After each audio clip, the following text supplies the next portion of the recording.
ओम नमः सिद्धेभ्यः। ओम नमः सिद्धेभ्यः। ओम नमः सिद्धेभ्यः। ओम नमः सिद्धेभ्यः। ओम नमः सिद्धेभ्यः। नमो हरिदन्ताणं नमो हरिदन्ताणं नमो सिद्धाणं नमो आयर्याणं नमो वज्रायाणं नमो लोये सव्वसाहुणं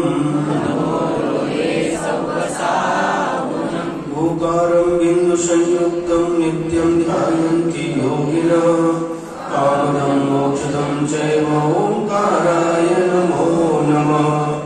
अविरल शब्द घनोग प्रक्षालित सकल भूतल कलंका मुनिर्पाशतीर्थ्या सरस्वती हरितनोदृतम् अज्ञानतिमिरान्धानां ज्ञानाञ्जनशलाकया चक्षुरुन्मीलितं येन तस्मै श्रीगुरवे नमः। परं गुरुभ्यो नमः। परम्पराचार्यगुरुभ्यो नमः। सकलकलशविध्वंसकं श्रेयसां परवर्धकं धर्मसंबन्धकं भवजीवनः प्रतिबोधकारकम् इदं शास्त्रं श्री रत्नकरण्डक श्रावकाचार्यनामधेयम् अस्य मूलग्रन्थकर्तारः श्री सर्वज्ञदेवाः तदुत्तरग्रन्थकर्तारः श्री गणधरदेवाः प्रतिगणधरदेवाः तेषां वचोनुसार श्रीमद् आचार्यप्रवर श्री समन्तभद्रदेवैः विरचितं मङ्गलं भगवान् वीरो मङ्गलं गौतमो गणी मङ्गलं कुन्दकुन्दार्यो जैनधर्मोऽस्तु मङ्गलम् सर्वमङ्गलमाङ्गल्यं सर्वकल्याणकारकं प्रधानं सर्वधर्माणां जैनं जयतु शासनं जैनं जयतु शासनं। नमः श्रीवर्धमानाय निर्धूतकलिलात्मने सालोकानां त्रिलोकानां यद्विद्यादर्पणायते यद्विद्यादर्पणायते।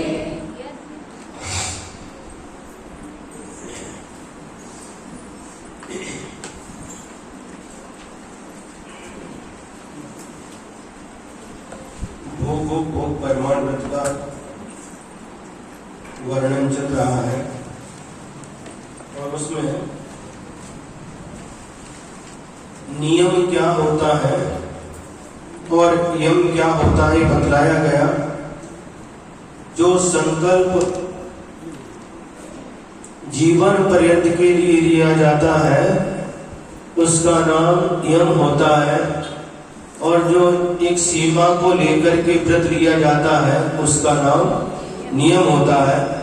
अब वो यम और नियम की जो वस्तुएं हैं वो कौन कौन सी वस्तुएं हैं जो भोग और उपभोग की सामग्री है जिनको यम के रूप में अथवा नियम के रूप में ग्रहण किया जाता है। तो उसकी नामावली आ रही है श्लोक नंबर 88। भोजन वाहन शयन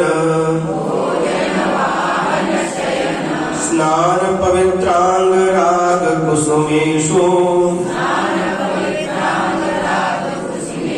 तांबूल वसन भूषण मन्मथ संगीत गीतेषु भोजन वाहन शयन स्नान पवित्रांग राग कुसुमेषु तांबूल वसन भूषण मन्मथ संगीत गीतेषु अद्य दिवा रजनी वा पक्षो मासस्तथर्तुरेनं वा इति काल परिच्छिद्या प्रत्याख्यानं भवेन्यमः भोजन वाहन शयन स्नान पवित्रांग राग कुसुमेषु तांबूल वसन भूषण मन्मथ संगीत गीतेषु अद्य दिवा रजनीवा पक्षो मासस्ततर्तुरैनं वा इति काल परिच्छित्या प्रत्याख्यानं भवेन्यमः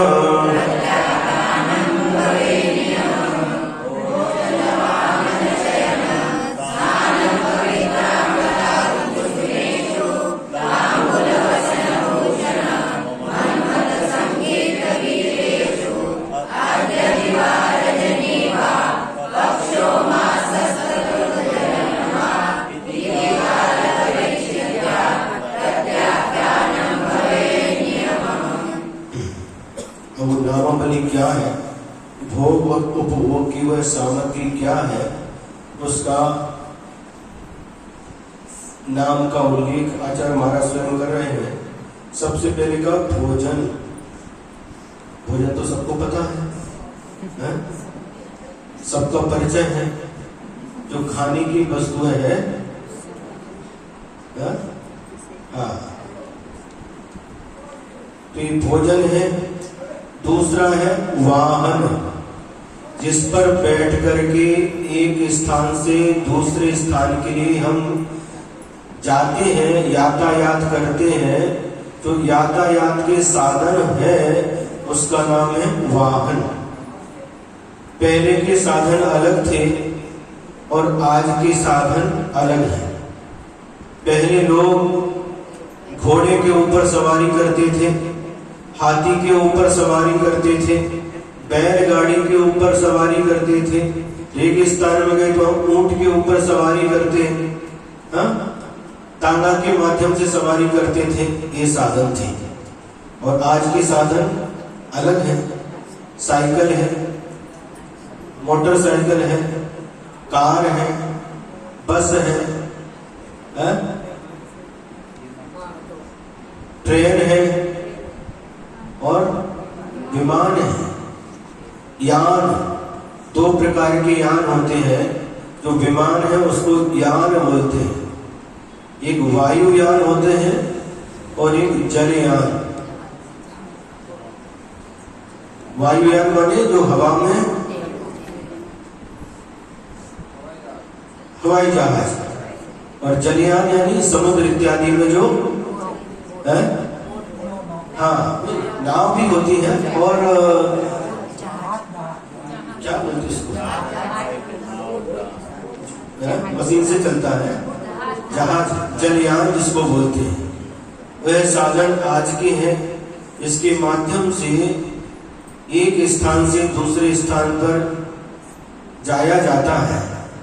ये सब क्या कहलाते हैं? वाहन। ये सभी वाहन के अंतर्गत आते हैं। इसके बाद में शयन। शयन का मतलब है सोने के साधन। पलंग है, बिस्तर है, जिस पर सोते हैं, वह सभी इसके अंतर्गत आ जाते हैं। गादी है, उसी तकिया है, क्या क्या होता है, बिस्तर और पलंग इत्यादि, वह सब शयन के अंतर्गत आ जाते हैं। इसके बाद में स्नान, अंगोड़, झड़का, फिर पवित्र अंग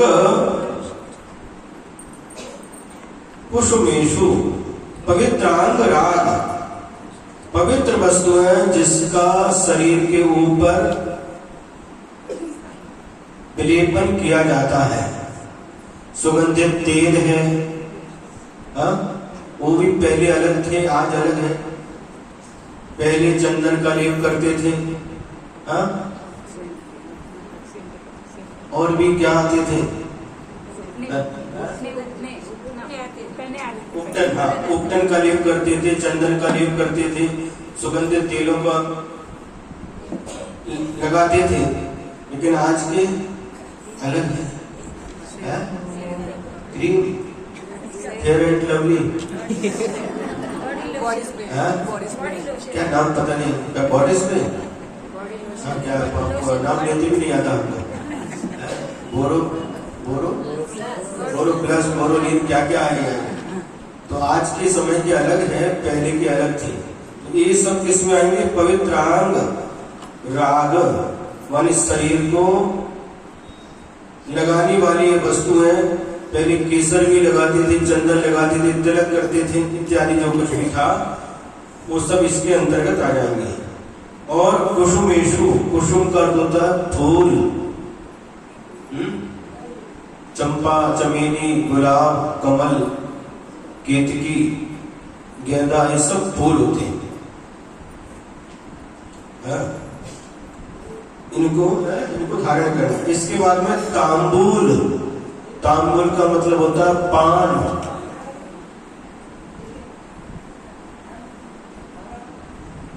पान भोजन करने के बाद खाते हैं पान, हाँ, मतलब प्रति पान भी खाते थे। ये प्रति का वर्णन चल रहा है, जिन्हें भोगो भोग परमाण व्रत लिया वो पान खाते थे, इसलिए यहाँ पर पान का नाम दिया तांबूल। फिर इसके बाद वसन, वसन का मतलब है कपड़े।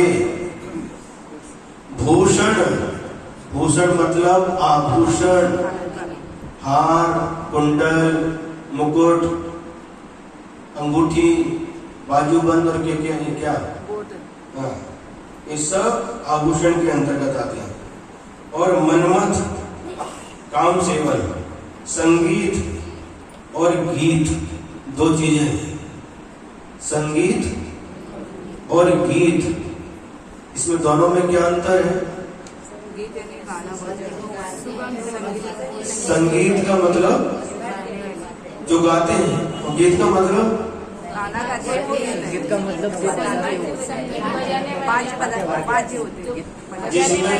जिसमें वाद्य भी होता है, गायन भी होता है, नृत्य भी होता है।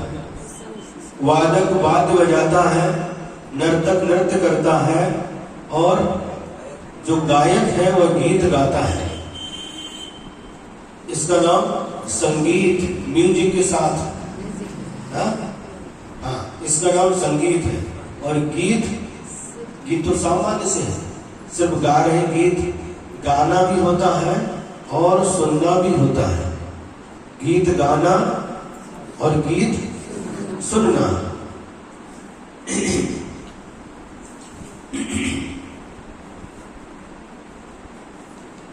टीवी में है क्या, और रेडियो वगैरह में सुनते थे गीत, वो सब ये गीत हो गए, गीत को सुनना।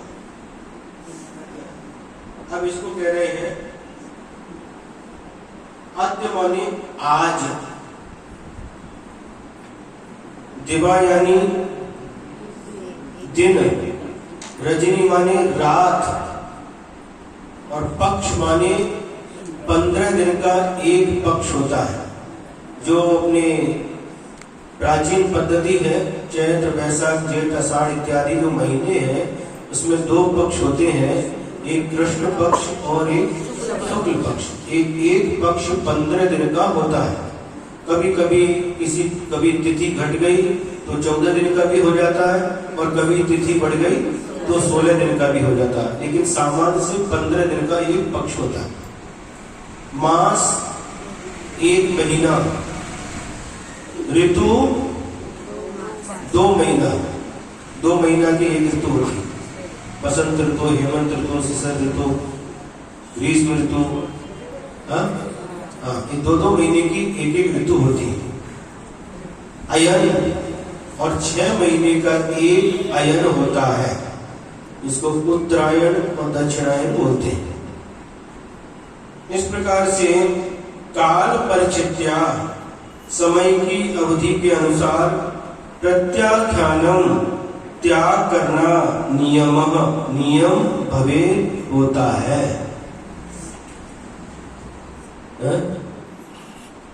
पहले परिग्रह परिमाण व्रत का संकल्प किया, अब उसके बाद में भोगोपभोग सामग्री का भी संकल्प किया था।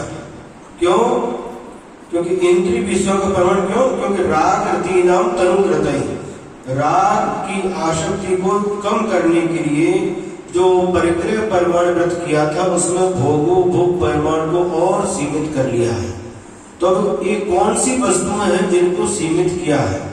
तो जो पहले का श्लोक है भोजन वाहन, उसको नीचे के साथ जोड़ना है।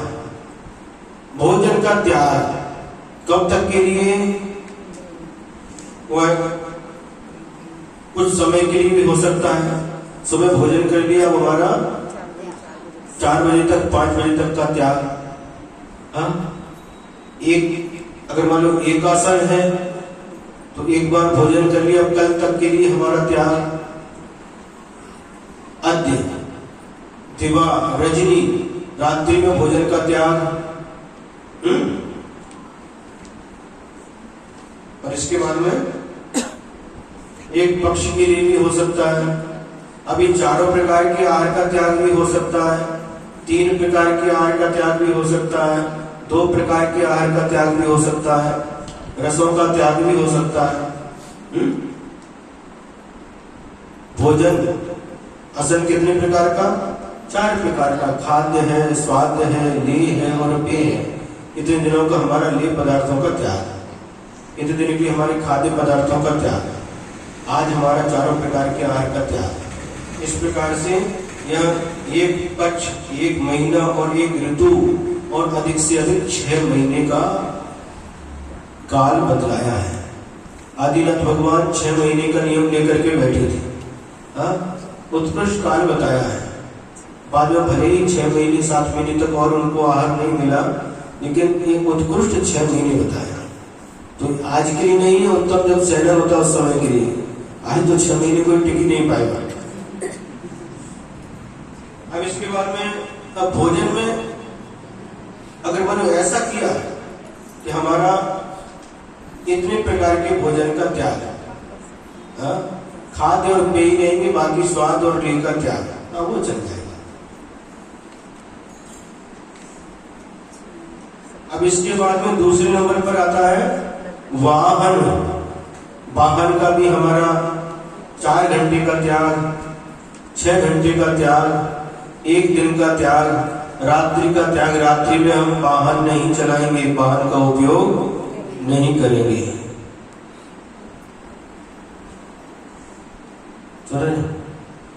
उपवास के दिन तो कुछ भी कार्य करना ही नहीं चाहिए।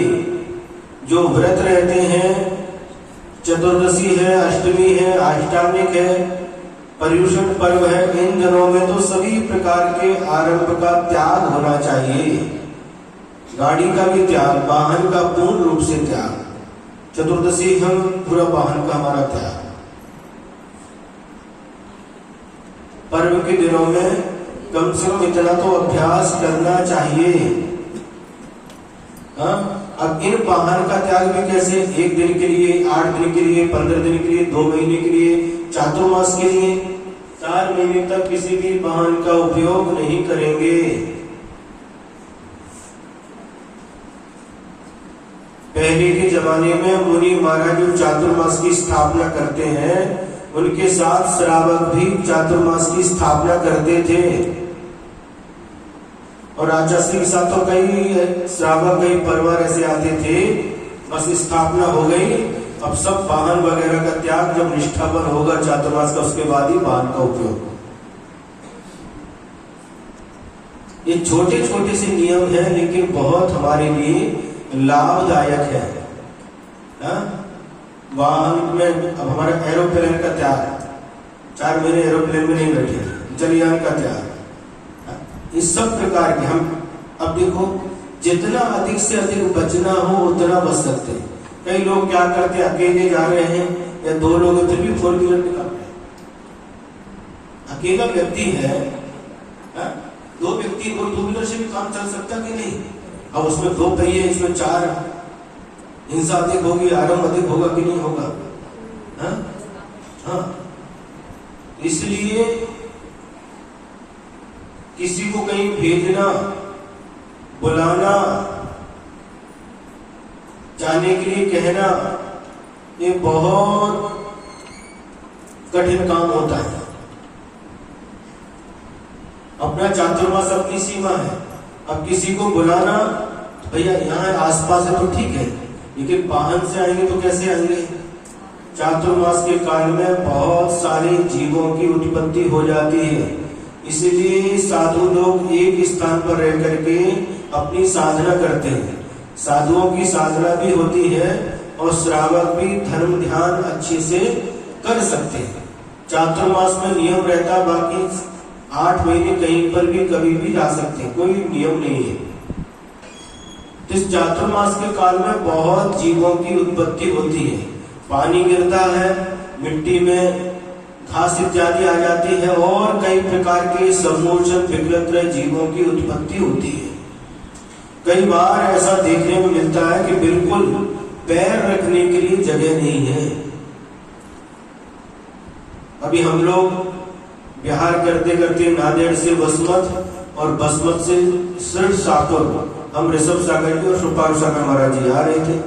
तो सिरड शाहपुर से एक पिंपलगढ़ी गांव है, उधर जाते समय सुबह सुबह सुपाल सागर महाराज जी ने दिखाया, खड़े हो गए, बहुत छोटी सूच ऊंची एकदम काली सड़क, जो है सड़क जैसा डंबर है, टिकी नहीं रही, लेकिन क्या करें, थोड़ी सी उचटते थोड़ी उचटते और वही गिरते, बहुत सोच। इस प्रकार से बहुत प्रकार की जीवों की उत्पत्ति हो जाती है।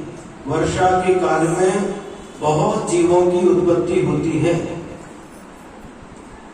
इसलिए साधु एक स्थान पर ही रह करके चातुर्मास पूर्ण करते हैं। एक स्थान मतलब एक जगह नहीं, बाबुली भगवान के जैसे उसमें भी अपनी सीमा बना करके अपना चातुर्मास पूर्ण करते हैं। इन दिनों जो खड़े अनाज होते हैं, खड़े अनाज समझते हैं, बैठी अनाज, आखा, नहीं खड़े जो दुदल रहते हैं, चना है, जो बड़े बड़े रहते हैं राजमा वगैरह, उनके अंदर भी जीवों की उत्पत्ति होने की संभावना रहती है। यदि उसमें जलांश है, जलांश का कहीं भी उसमें प्रवेश हो गया तो उसमें भी जीवों की उत्पत्ति होती है। कई बार देखो आप छोले खाते, छोले भटूरे, चना बड़ा रहता, उसको कई बार जोड़ो तो उसके अंदर जीव निकलता है। तो श्रावक बहुत विवेक से काम करता है। 4 महीने के लिए पूरी जितनी भी पत्ती की भाजी है, पालक, मेथी है और क्या बोलते हैं उसको, हाँ जो भी आते हैं, इनका तो इसमें विशेष रूप से त्याग करना चाहिए, इनके सेवन से बचना चाहिए, क्योंकि इन दिनों बहुत जीवों की उत्पत्ति होती है। यातायात भी कम करना चाहिए, और यदि आवश्यकता पड़े तो जो वाहन चलते हैं, अगर मान लो आप गाड़ी से गए तो गाड़ी तो आपके निमित्त से जाएगी ना, आप ही लेकर के जाएंगे। यदि मतलब जाना है तो बस से भी जा सकते ना, ट्रेन से भी जा सकते, चल ही रहे हैं तो उसमें दोष कम लगेगा। लेकिन आप अपना वाहन करके आवागमन करेंगे तो उसमें दोष अधिक लगेगा। जब व्यवहार करते हैं चातुर्मास के लिए, चातुर्मास के पहले, तो रोड पर देखते कितने सारे मेढक पड़े पड़े रहते, छोटे छोटे मेढक, चना के जैसे छोटे मेढक। आपने बड़े मेढक देखे होंगे, चना के जैसे, हरभरा के जैसे छोटे छोटे मेढक उछलते तो समझ में आ रही।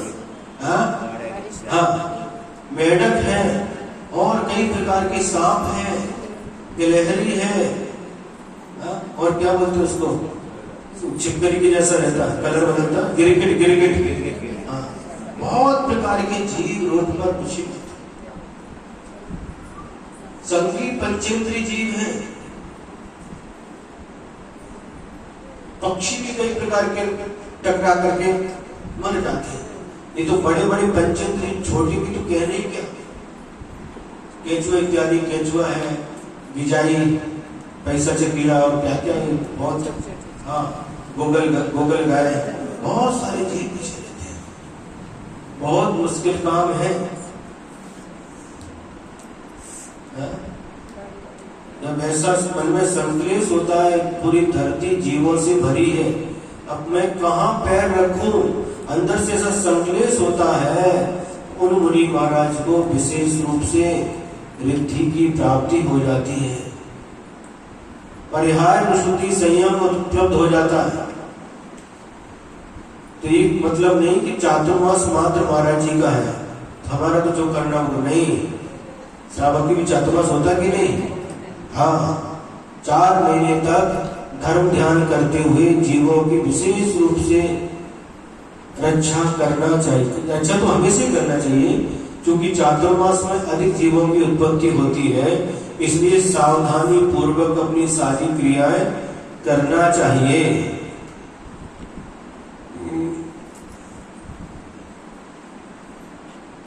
क्या हो गया? वाहन, वाहन का बहुत चलन बढ़ गया है, थोड़ा भी चला तो वाहन निकालना। लोग क्या कहेंगे, अरे ये इतनी बड़ी सेठ है और एसटी से आए, लाल डब्बा से। हाँ, ये क्या है? देखो कितने वो महाराष्ट्र में हाफ टिकट, महाराष्ट्र में ऐसा सुना हमने, महिलाओं के लिए महाराष्ट्र में कहीं पर भी जाओ आधा टिकट। कर्नाटक में तो फ्री है, कर्नाटक में तो फ्री है। 75 के ऊपर जाकर कहाँ रहते हैं? 75 के ऊपर लोग कितने रहते हैं?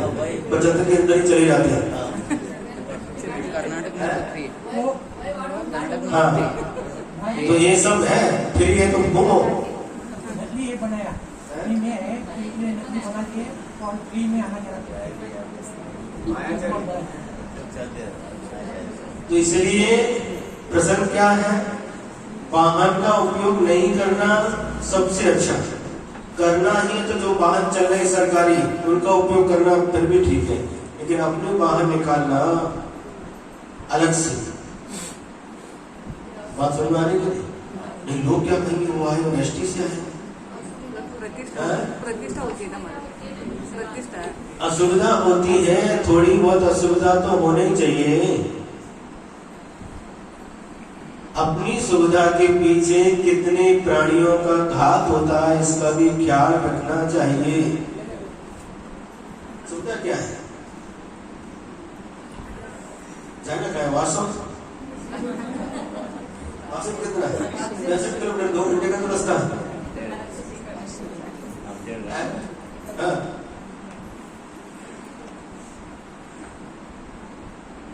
इसलिए इन बातों का अच्छी तरह से ख्याल रखना चाहिए। इस तरफ हमारी दृष्टि रहेगी तो हम एक गुणव्रत कहाँ है? भोगो भोग प्रमाण व्रत गुणव्रत है, गुणों की रक्षा होती है, गुणों की वृद्धि होती है, अनुव्रतों और मजबूत बनते हैं, गुणकारी है। तो जो गुणकारी है उसको तो ग्रहण करना चाहिए। अब भोजन के बाद वाहन, वाहन के बाद शयन। शयन बता दिया क्या? यही चल रहा ना। शयन, शयन माने सोने के पलंग, कितने पलंग, कितनी गादी, कितना तकिया, जो भी सोने के स्थान है उसका नियम। माने आज हम मात्र इस लकड़ी के पाटे पर ही सोएंगे, आज बिस्तर का भी क्या, आज इतना ही एक चादर के उपयोग करेंगे। हाँ? इस प्रकार से सोने के आसन है, सोने के जो स्थान है, बिस्तर या पलंग आदि, उसका भी नियम। हाँ, एक दिन के लिए वो सबके साथ बताना, एक दिन थोड़ी घंटे के लिए, दिन के लिए, रात के लिए, महीने के लिए, पक्ष के लिए, अयन के लिए, ऋतु के लिए, सब उसके साथ लगाना है। हाँ? अब शयन के बाद आ गया स्नान। स्नान कई लोग तो 1 बार करते हैं, कई लोग 2 बार करते हैं, कई लोग 3-3 बार भी करते हैं। गर्मी का समय है,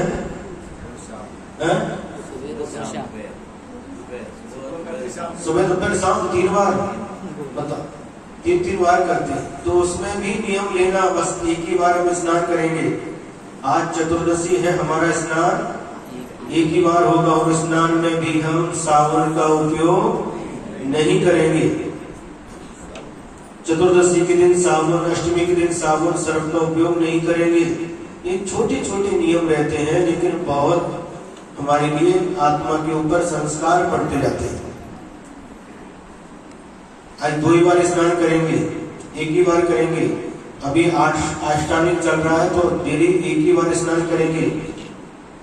इस प्रकार से नियम लेना। स्नान नहीं करेंगे ऐसा नियम नहीं कि तो जिस दिन उपवास रहता है उस दिन चल सकता है। हाँ, वो भी कैसे विवेक पूर्वक करना चाहिए। स्नान भी कैसे करना, कौन से पानी का उपयोग करना। गीजर लग गए आजकल, गीजर हाँ वही गर्म होता, क्या होकर के आता पता नहीं।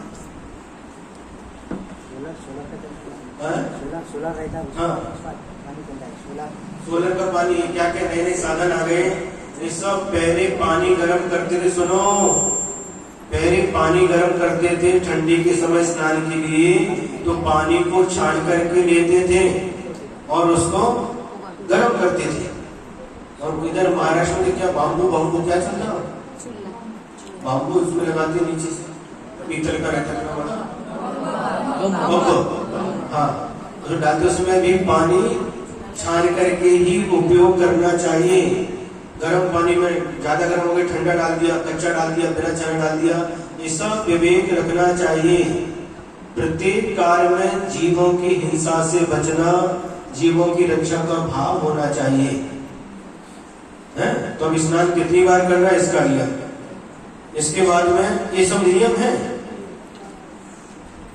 अब पवित्र अंग राग माने जितने भी सौंदर्य प्रसाधन की सामग्री है।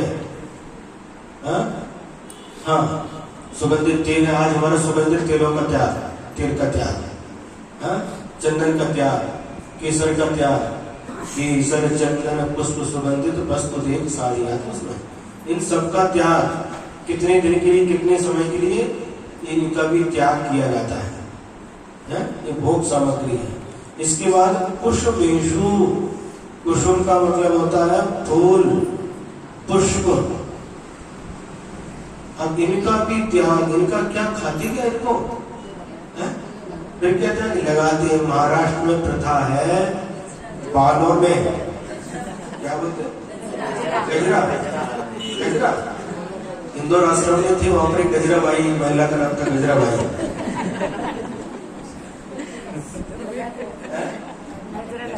फूल के बालों में लगाना, कानों में भी लगाते कई लोग, डालते कानों में भी है। तो ये सौंदर्य की सामग्री है, प्रसाधन की सामग्री है। तो इसका भी हम उपयोग नहीं करेंगे, अथवा कितना करेंगे, इन सबकी मर्यादा करना चाहिए। ये सब महिलाओं के लिए रहते हैं। और फूल कोट पर हाँ, ये बताया। अच्छा, हमारे जवाहरलाल नेहरू जैसे शादी में वगैरह तो हम खास लगाते हैं। तो उसका भी त्याग, फूल का उपयोग नहीं करेंगे। देखो, ये फूल भी जीव है, पता कि नहीं। एक इंद्री तो है, लेकिन उसके साथ में कई दृष्टि भी रहते हैं। अपन लेते हैं, तोड़ते हैं, सूंघते हैं, इधर उधर मसलते और फेंक देते हैं, पापा भी तोड़ करके फेंक देते हैं। विवाह शादी में पत्ती बिछाते हैं, क्या बोलते उसको, पाकड़ी, और लेकर के डालते हैं रोड पर बिछा कर। साधुओं के लिए भी डाल देते कई जगह।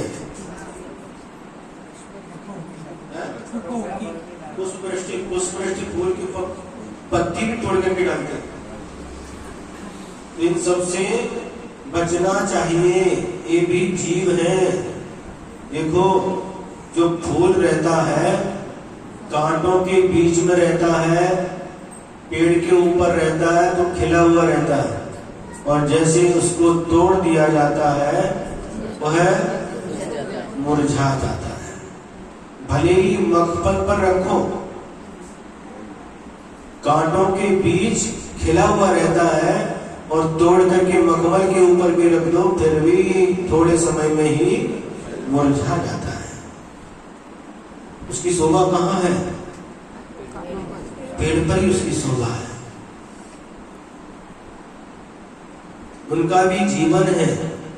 अब इतना त्याग नहीं तो कम से कम यहां बता रहे हैं, उनको भी 1 दिन 2 दिन 8 दिन 15 दिन चातुर्मास इनका हमारा त्याग, ऐसा त्याग करना चाहिए।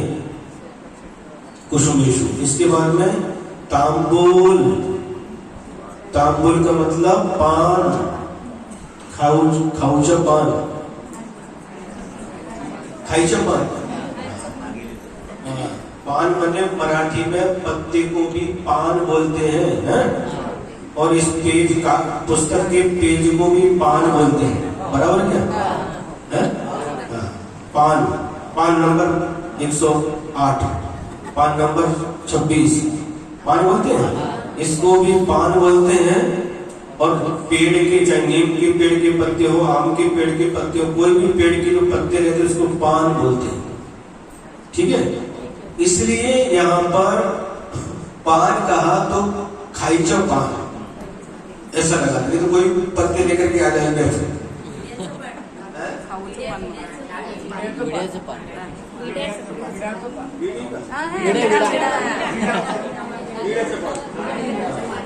और भी उसका रहेगा। कई लोग खाते हैं, बुढ़ी बुढ़ी लोग भी रहते हैं, कई वो डब्बी रखे रहते हैं, उसमें चूना रख के सपड़ी रखे निकाल जाओ। इनको अच्छा पता तो चलिए पान सेंटर, सनी पान सेंटर।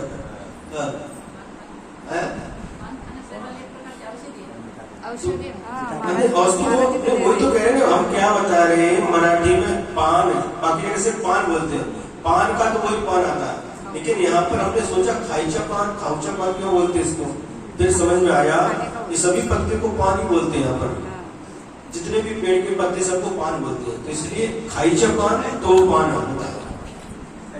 हमने कहा बराबर कि नहीं, बराबर खाते थे। सुनो सुनो, झामरे काका है उस्मानाबाद, कुंथलगिरी का जिला है उस्मानाबाद, है ना। हाँ, 2016 के 16 और 17 दोनों 7 महीने तक हम कुंथलगिरी सिद्ध क्षेत्र पर थे। दही गांव में चातुर्मास हुआ। चातुर्मास पूर्ण होते ही आज जैसे ने कहा दूज के दिन ही यहाँ से निकलना, दिवाली हो गई और दूज के दिन ही यहाँ से बिहार करना है, कुंथलगिरी जाना है। वहां पर एक माणिक सागर नाम के महाराज जी थे, मुनि महाराज, जो आचार्य सन्मति सागर महाराज के शिष्य थे, उनकी संलेखना के लिए वहां पर जाना है। तो वहां से बिहार करके हम पांचों महाराज कुंथलगिरी पहुंचे। तो कुंथलगिरी में लगातार 7 महीने तक कुंथलगिरी में थी, और लगातार प्रतिदिन आहारदान, पहाड़ के ऊपर कुलभूषण देशभूषण भगवान के दर्शन, अभिषेक, पूजन, आहारदान, क्लास, भैयावृत्ति, सब में पूरा भाग लेते। कितना अच्छा काम है उनका, पहले करते थे, काम था इनका, कपड़े का तो व्यवसाय था। उस्मानाबाद में कपड़े का व्यवसाय था। टोपी की बात बताई कि नहीं?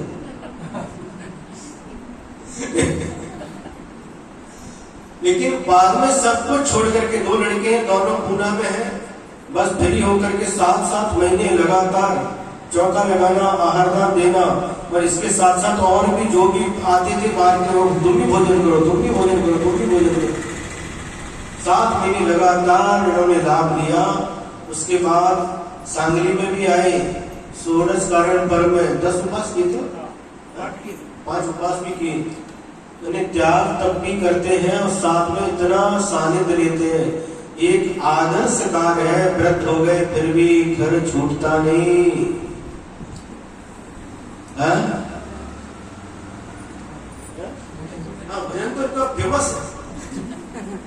बस बिना मायके जिनेन्द्र भगवंता आदिनाथ अरिहंता बस्तक बनने न जिन संस्कार करते न मिथ्या तो विटे न सम्यक दर्शन दर्शे न।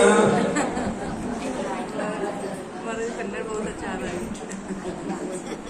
भजन नेमी जी की बारात बहुत अच्छा है, हर प्रकार से अच्छा, हमको अच्छा लगा। लोग आते 2 दिन रहते, 4 दिन रहते, 8 दिन, 7 महीने लगातार। रवि भी सिरपुर से आए, सिरपुर में महाराज जी अपने सुपाल सागर महाराज जी, सहज सागर जी, मोक्ष सागर जी, वहां पर भी लगातार 1-2 महीने हो गए, 1 महीना हो गया। वहां पर गरज है, फिर भी यहाँ आना था हमको पसंद में, लेकिन वहां पर परिस्थिति देख करके वहां पर रुके। वो तो आएंगे ना, भजन स्पर्धा में पहला नंबर।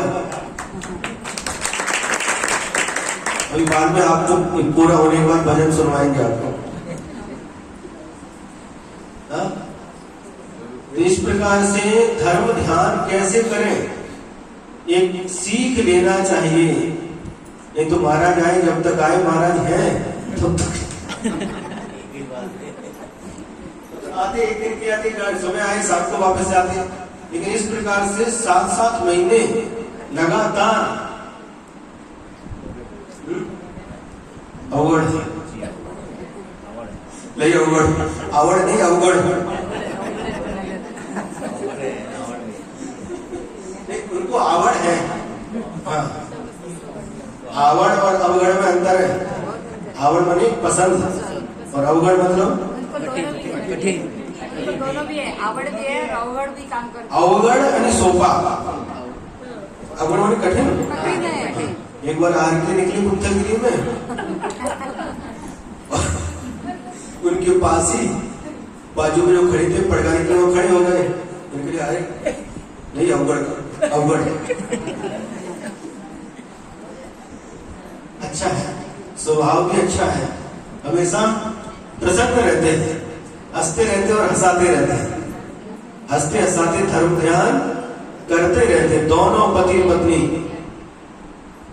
कितना अच्छा था।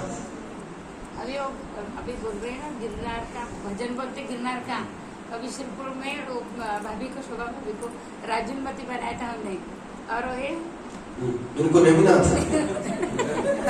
शादी के बाद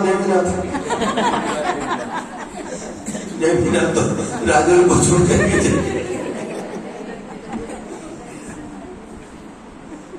बहुत अच्छा है।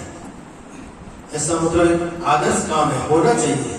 देखो शास्त्रों में 4 प्रकार के आश्रम का वर्णन है। सबसे पहले ब्रह्मचर्य आश्रम, जो शिक्षा काल होता है उस समय ब्रह्मचर्य आश्रम। दूसरा गृहस्थ आश्रम, शादी होने के बाद में जो संतान और उनका पालन पोषण, गृहस्थ आश्रम। और इससे निवृत्त होने के बाद वानप्रस्थ आश्रम। वानप्रस्थ, घर गृहस्थी हो गया अपना काम, तुम्हारा तुम संभालो, हम जाते हैं।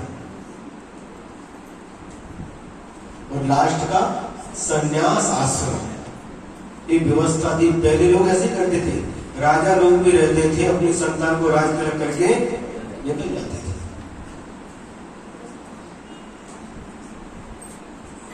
सबसे बड़ी बात यह है कि इनकी जो राजू जी है ना, वो 63 का आंकड़ा है।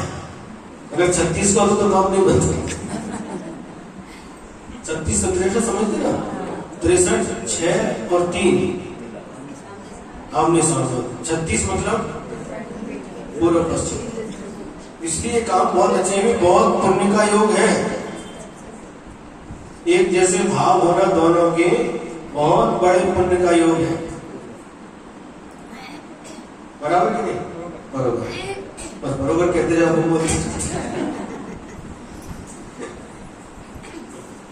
इसके बाद में क्या हो गया?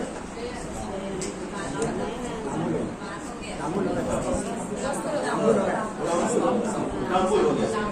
अब वसन, वसन का मतलब होता है कपड़े, कापड़, अब गर्मी के अलग रहते हैं, ठंडी के अलग रहते हैं। ठंडी में कंबल है, और भी तो गर्म कपड़े पहनते हैं, गर्मी में पहनते नहीं। बस गर्मी में जब वो ठंडी गई, अब हमारा 8 महीने के लिए कपड़ों का त्याग कर सकते कि नहीं? हाँ। और तो क्या हो गया? ध्यान बहुत रखना पड़ता है, नियम ध्यान रखना पड़ता है, वो बोल। बिल्कुल। 4 महीने वो त्याग करेंगे ना, ठंडी का, पावसाळा, हिवाळा, इनका त्याग। ये कपड़े हम इतने ही उपयोग करेंगे, 8 दिन तक हम 8 ही साड़ी का उपयोग करेंगे, 9 भी नहीं लेंगे। या 5 साड़ी का उपयोग करेंगे, 2 ही साड़ी का उपयोग करेंगे। पुरुष लोग 2 ही, हम 2 ही जोड़ी उपयोग करेंगे। आजकल दिन भर सुबह अलग, दोपहर को अलग, शाम को अलग, रात में अलग, घर के अलग, बाहर के अलग, कितनी परिग्रह तो है, लेकिन उसमें भी पहले तो परिग्रह प्रमाण कर लिया। हम 100 वस्त्र रखेंगे, अब 100 में से भी एक हो गया आजीवन के लिए भोग प्रमाण व्रत। अब 100 में से अब हम ये 1 महीने तक हम ये 5 ही वस्त्रों का उपयोग करेंगे। 100 तो कर नहीं सकते, 5 का ही उपयोग करेंगे। तो ये क्या हो गया? सीमा हो गई। इसी प्रकार से सभी के बारे में समझना चाहिए। आभूषण के बारे में इसी प्रकार से, आभूषण हमेशा तो पहनते नहीं, कब पहनते हैं? शादी में। शादी में पहनते हैं। किसके लिए पहनते हैं? पहनते खुद हैं। किसके लिए पहनते हैं? दिखाने के लिए महाराज, दिखाने के लिए, सबको दिखाने के लिए, सबको दिखाने के लिए। हाँ। देखो ये बहुत अच्छे घराने के दिखाने के लिए। हाँ। प्राय करके जो होता है ये किसके लिए होता है? दूसरों को दिखाने के लिए।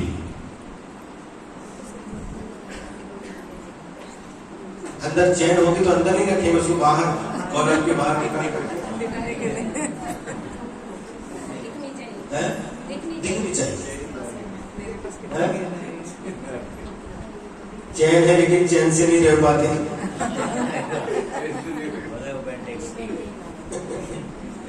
तो ये सब सोने के आभूषण, चांदी के आभूषण, सबकी भी सीमा रखना, कितना रखना, कितना नहीं रखना। एक तृष्णा ऐसी है, जितना आवश्यक है उतना तो रखते हैं, उसके साथ साथ और भरते भरते रखते जाते हैं। इस बार अच्छा हुआ, खेती में ज्यादा सोयाबीन आ गया, चलो हाँ लेकर के आओ भैया, 1 तोला और लाओ, धनतेरस आने वाली है, 1 तोला और लाओ।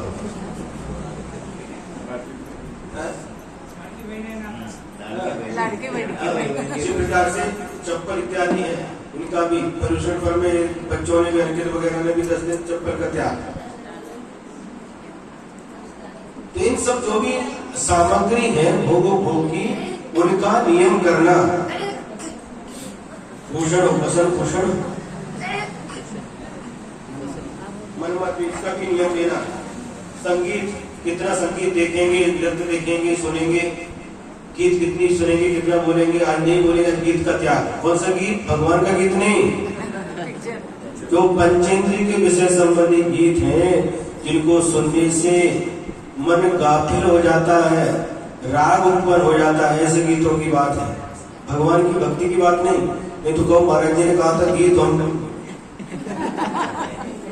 भगवान को भजन भी नहीं करना था। उसको गीत नहीं बोलते, उसको भजन बोलते हैं, गीत भी बोलते हैं, गीत बोलते हैं, कीर्तन भी बोलते हैं, हाँ। भक्ति गीत, हाँ, भक्ति गीत है।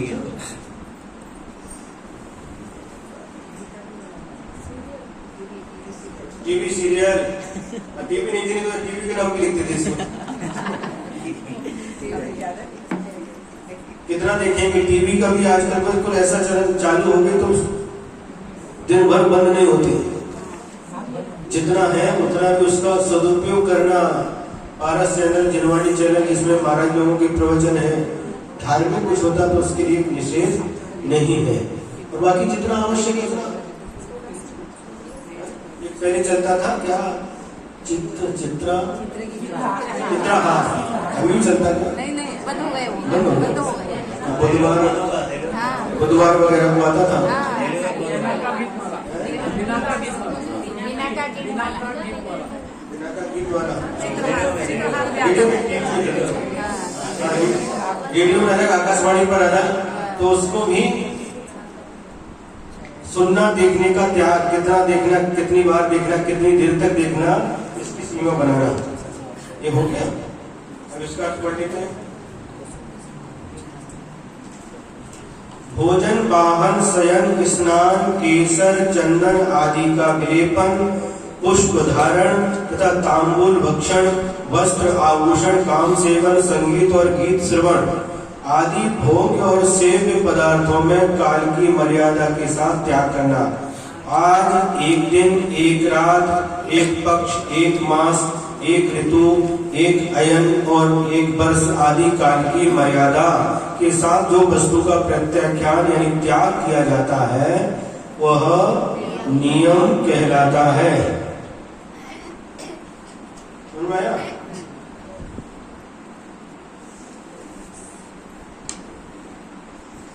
तो तांबुल के साथ में, इसके साथ साथ में सौंफ, इलायची वगैरह भी ले सकते हैं, लेकिन तंबाकू वगैरह तो पहले ही त्याग हो चुका उसका, उसको नहीं लेना।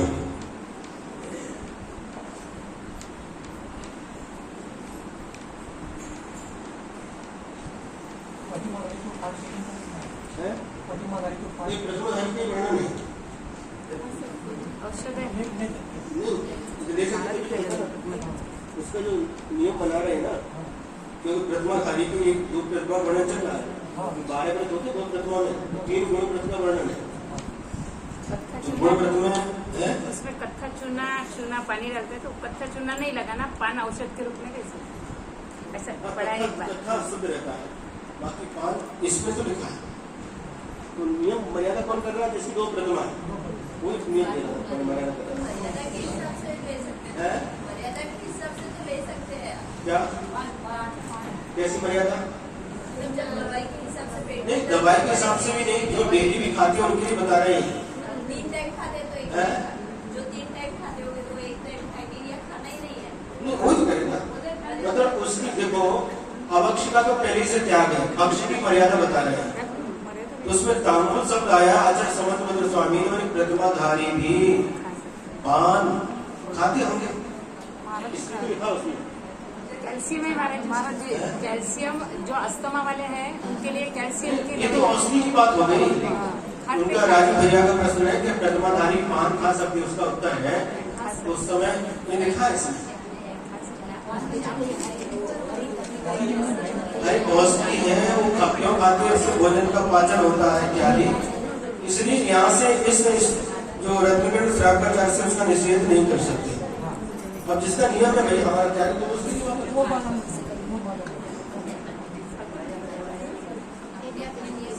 और उसमें भी आज खाएंगे नहीं खाएंगे, 8 दिन का त्याग, किसी का आजीवन त्याग नहीं हो सकता। और कोई खाता भी है तो उसमें वो प्रतिमा के अंतर्गत ही लिया है।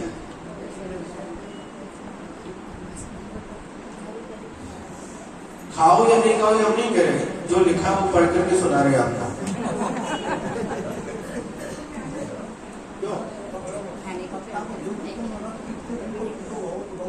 अब उससे कोई संबंध नहीं है। कितने दिन का टूटा हुआ है वो तो है, लेकिन उसका कोई उसमें कोई उल्लेख नहीं है।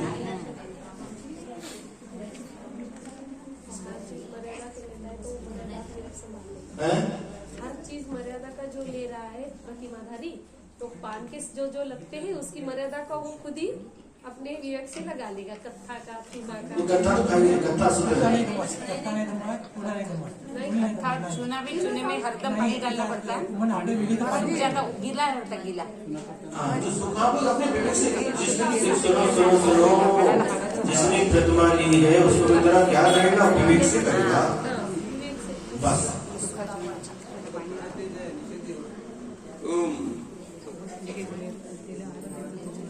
विशेषज्ञ मैं आज 1 बार या 2 बार भोजन करूंगा, आज सवारी पर नहीं बैठूंगा, बैठूंगा तो माता 2 व्हीलर पर ही बैठूंगा, आज पलंग पर नहीं सोऊंगा, 1 बार ही आज स्नान करूंगा, आज शरीर में ग्लेपन नहीं लगाऊंगा, आज फूलों की माला नहीं पहनूंगा, मतलब प्रतिमा धारेगी फूलों की माला पहन, क्योंकि पुरुष पहनते हैं फूलों की माला और ये सब चलता है। दक्षिण उत्तर में नहीं चल देखा हमने, दक्षिण में चलता है गजरा बजरा। हाँ, तो उसके लिए बता रहे हैं फूलों की माला धारण नहीं करूंगा, आज पान बिल्कुल नहीं खाऊंगा, अथवा इतने परिमाण में खाऊंगा, 2 ही पान खाऊंगा, 1 ही पान खाऊंगा इत्यादि। 2 वस्त्र या 4 वस्त्र आदि रखूंगा, पहनूंगा, आभूषण नहीं पहनूंगा, अथवा इतने ही आभूषण का उपयोग करूंगा। इस प्रकार से जो परिमाण रख करके त्याग किया जाता है, यह नियम कहलाता है। विस्तार तो बहुत है, लेकिन सामने 4:10 हो गए।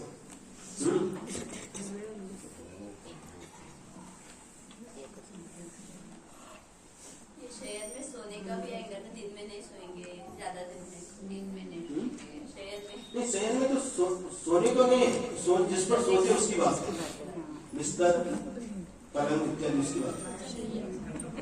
सही है जिससे हाँ। अब इस भोग परिमाण व्रत के 5 अतिचारों का वर्णन किया जा रहा है।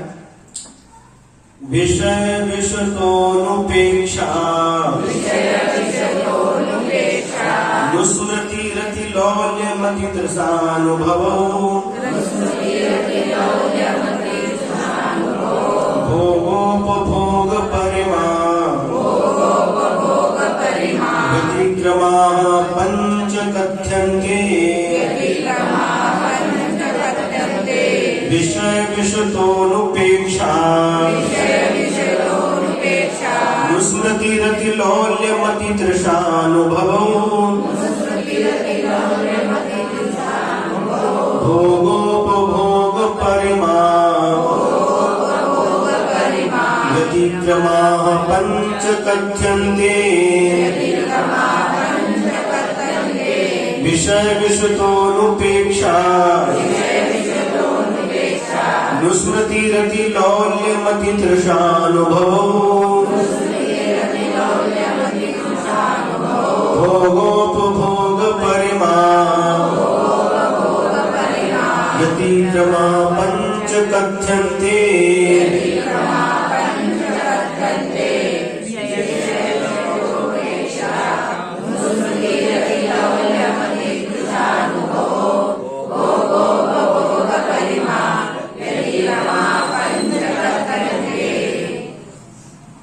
विषय विषतः माने विषय रूपी विष से। विषय कितने होते हैं? 5 इंद्रिय संबंधी विषय और मन संबंधी विषय। ये क्या है? इनको विष कहा है। पंचेंद्रिय के विषयों को विष कहा है। कोई विष खाता है? खाती मारा है? विष तो कोई नहीं खाता, क्योंकि जीवन से प्यार है, जीवन से प्रेम है। अगर विष खाएंगे तो जीवन बचेगा नहीं, सबको पता है।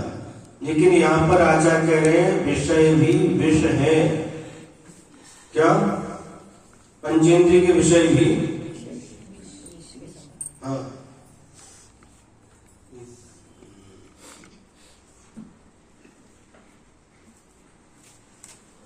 अच्छा, इसमें 24 भगवान की स्तुति लिखी है, जो हिंदी दोहा है।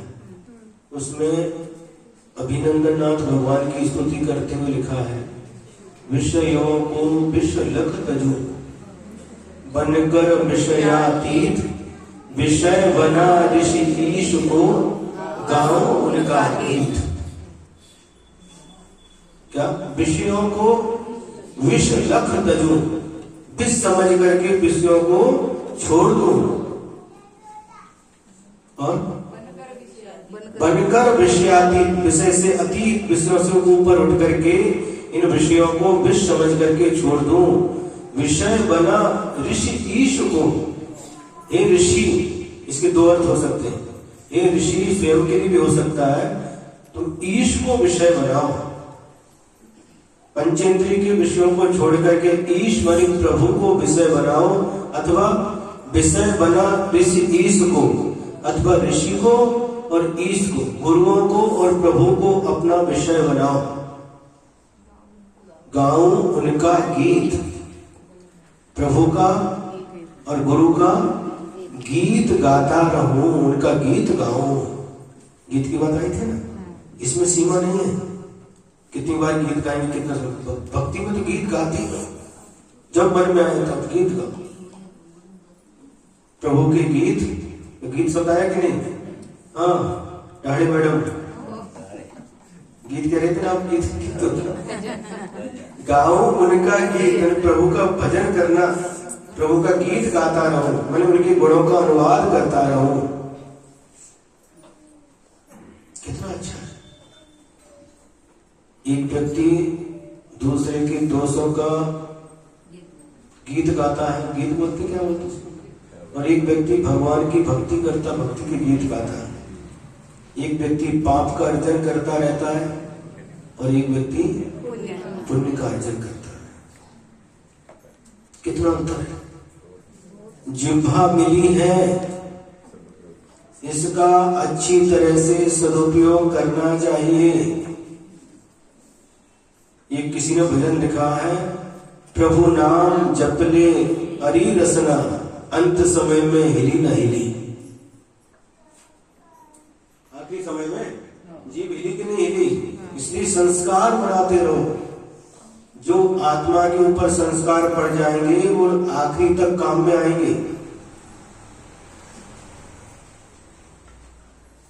भगवान के गीत गाओ, फिल्मी गीत मत सुनो, मत देखो। हनी सिंह पिक्चर के गीत इधर उधर के सुनते रहते, तो कम से कम गीत सुनना तो भगवान के गीत सुनो, भक्ति के गीत सुनो, ऐसे गीत सुनो जिनसे कुछ अपना आत्मा का हित हो। आत्मा के अहित करने वाले गीतों को नहीं सुनना। जिन गीतों को सुनने से मन विचलित होता है, मन चंचल होता है, विषयों की ओर दौड़ता है, ऐसे गीतों को नहीं सुनना। किंतु जिन गीतों को सुनने से मन एकाग्र होता है, जिन गीतों को सुनने से मन स्थिर होता है, जिन गीतों को सुनने से यह मन भगवान की भक्ति में डूब जाता है, ऐसे गीत खूब सुनो। पहले के कवि है, बहुत सारे गीत लिखे हैं, आध्यात्मिक गीत, उनको पढ़ो, उनको सुनो। तो यहां पर कह रहे हैं, विषय विषयतः, मन और इंद्रियों के विषय रूपी विष से अनुपेक्षा, यानी उपेक्षा नहीं होना, यानी उसकी अपेक्षा रखना। किसकी अपेक्षा रखना? पंचेंद्रिय के विषयों की अपेक्षा रखना।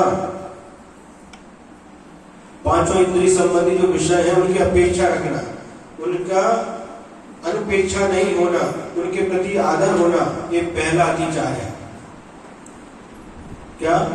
पंचेंद्रिय के विषयों के प्रति उपेक्षा नहीं होना, उनके प्रति आदर होना, आकर्षण होना, एक पहला अतिचार है। दूसरा, अनुस्मृति, भोगे हुए विषयों का बार बार स्मरण करना। भोगे जो भोग पहले, उनका न होवे सुमरण, उनको याद नहीं करना, लेकिन याद करते हैं तो यह अतिचार है। जो अतीत काल में जिन भोगों का अनुभव किया है उनको अपनी स्मृति का विषय नहीं बनाना।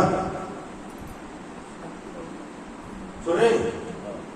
और यदि स्मृति में आते हैं, स्मृति का विषय बनाते हैं, तो यह दूसरा अतिचार होता है भोग परमाणु का।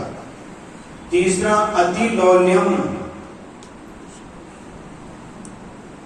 विषयों के प्रति अति लोलुपता होना, अति ग्रद्धता होना, अति लंपटता होना, एक अति लौल नाम का तीसरा अतिचार है। अति तृष्णानुभव, आगामी विषयों की अधिक तृष्णा रखना और वर्तमान विषयों को आसक्ति से भोगना, वर्तमान में विषयों का सेवन करते हुए आगामी काल में इसी प्रकार से और हमें विषय मिलते रहे, ऐसी आकांक्षा रखना। यह अति तृष्णानुभव नाम का अति चाले दो आगे लगता है इसमें। अति तृष्णा अलग है और क्योंकि अनुपेक्षा एक हो गया, अनुस्मृति दो, अति लौल्य तीन, और अति तृष्णा और अनुभव द्विवचन अनुभव शब्द लिया ना, यहाँ पर दो है। आगामी विषयों की अधिक तृष्णा रखना, ये चौथा अतिचार है। समझ में आया? आगामी काल में विषयों के प्रति अधिक तृष्णा रखना, ये चौथा अतिचार है। और वर्तमान विषयों को आसक्ति के साथ सेवन करना, ये पांचवा अतिचार है। एते माने ये पंच यानी पांच, भोगो भोग परिमा व्यतिक्रमाः, भोगो भोग परिमाण व्रत के अतिचार कहे जाते हैं। अर्थ, भोगो भोग परिमाण व्रत के 5 अतिचार इस प्रकार कहे गए हैं। विषय रूप विष के सेवन से उपेक्षा नहीं होना, अर्थात इंद्रियों के विषय सेवन में आसक्ति बनी रहना। पूर्व में भोगे हुए विषयों का बार बार स्मरण करना, वर्तमान विषयों में अति लोलुपता रखना, भविष्य काल में विषय सेवन की अति तृष्णा या वृत्ति रखना, और नियत काल में भी भोग वस्तुओं का अधिक मात्रा में अनुभव करना, अर्थात अधिक भोगना। ये उसमें तीनों काल आ गए, भूतकाल भी आ गया, वर्तमान काल भी आ गया और भविष्य काल भी आ गया। कैसे? भोगे हुए विषयों की बार बार स्मृति करना, स्मरण करना, एक अतीत काल का संबंध हो गया इसके साथ में। और विषयों को भोगते हुए उसमें अति तृष्णा, अति लोलुपता रखना, ये वर्तमान संबंधी हो गया। और आगामी विषयों की अधिक तृष्णा रखना, ये भविष्य संबंधी हो गया। तीनों काल संबंधी इसमें आ गया। ये 5 अतिचार भोगो भोग परिमाण व्रत के बतलाए गए हैं। इस प्रकार से आज हो गया ये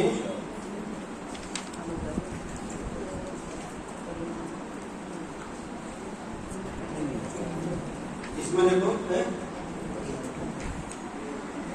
एक महाराज जी ने, ज्ञान सागर महाराज जी ने एक उदाहरण दिया है, उसको पढ़ते हैं। पढ़े? सुनोगे? क्या कहा देखो?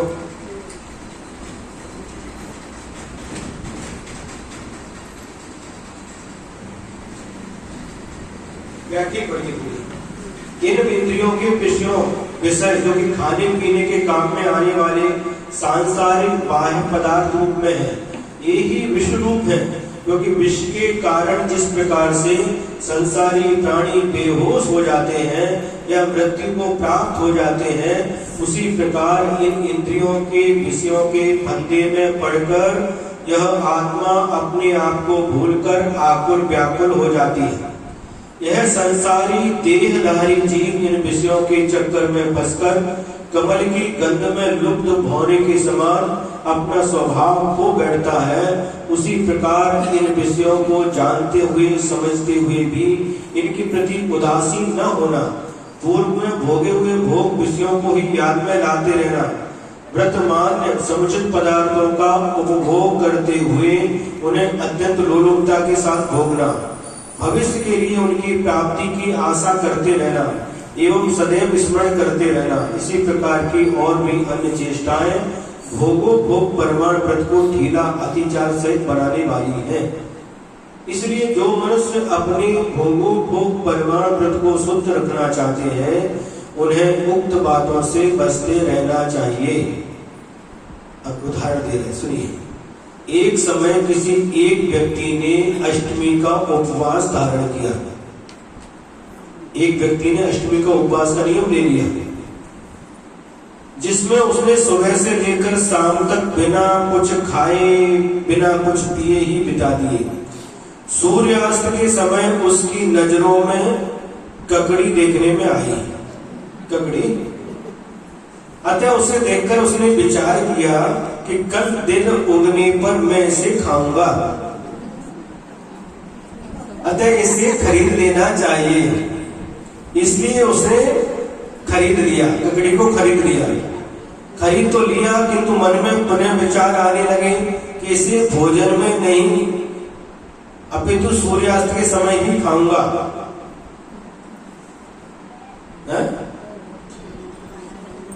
सूर्यास्त के सूर्य में होना चाहिए था। तब धीरे धीरे भूख ने अपना जोर लगाना शुरू कर दिया, जिसके कारण उसकी नींद गायब हो गई। भूख आती सो नींद आती नहीं आती। वह बिस्तर पर लेटे लेटे ही फिर सोचता है कि अब तो रात्रि के 4 बज चुके हैं, अतः दिन होने ही वाला है। अतः इसे तब तक छील कर तराश दिया जाए। 4 बज गए, अब दिन होने वाला, तब तक छील करके पीस बना करके रख लेते हैं ताकि दिन उगते ही खाई जा सके। उसे छील कर तराश भी लेता है और थोड़ी ही देर में उसके टुकड़े भी कर लेता है, किंतु अभी भी दिन उगने में थोड़ी देरी थी। अतः पुनः सोचता है कि इसको मुंह में रखकर चबाना चाहिए, जिससे कि दिन निकलते ही निकल लिया जाए। इस प्रकार दिन निकलने के पहले ही वह अपनी इस वृत्ति के कारण क्या हुआ, वह दूसरे के हंसी का पात्र बन जाता है। बस यही भाव इस श्लोक में कार्यक्रम में बताया है, जिसमें कि आदमी जिस किसी चीज का त्याग कर देता है उसे छोड़ चुका होता है, और यदि उसके प्रति निष्प्रह नहीं होता बल्कि उसकी आशा लगाए रखता है, तो उसे अपने व्रतों को सही सही पालन करना कठिन होता है। अतः जिन चीजों को जितने भी समय के लिए छोड़ा हो, उनकी पुनः प्राप्ति की आशा तब तक तो दिल से निकाल ही देना चाहिए, तभी वह व्रत निर्दोष रूप से पालन किया जाता है। इस प्रकार से 3 गुण व्रतों का वर्णन पूर्ण हो गया।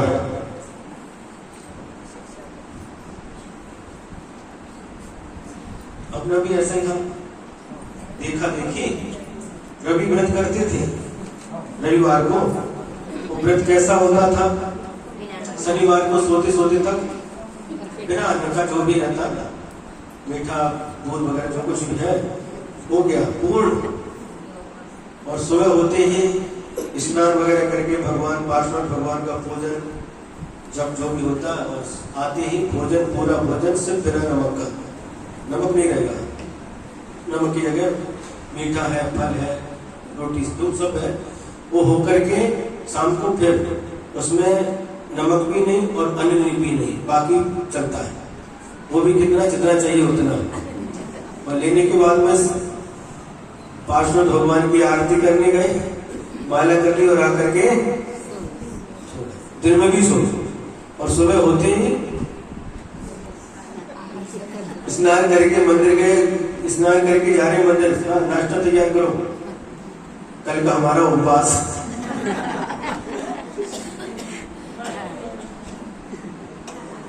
सूजी का हलवा हुआ, कल का उपवास है, उसको उपवास बोलते थे।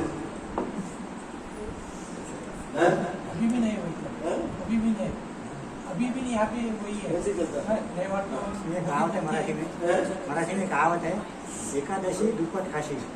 एकादशी दुप्पट खासी,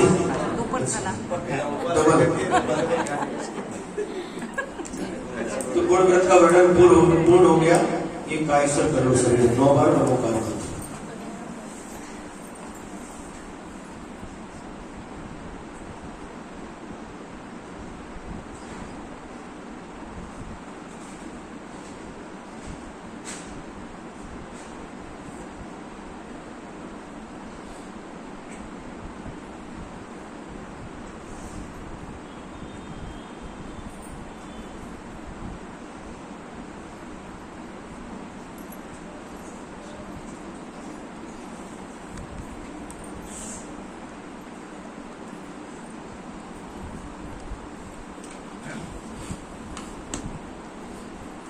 शिक्षा व्रत चालू होते हैं। शिक्षा व्रत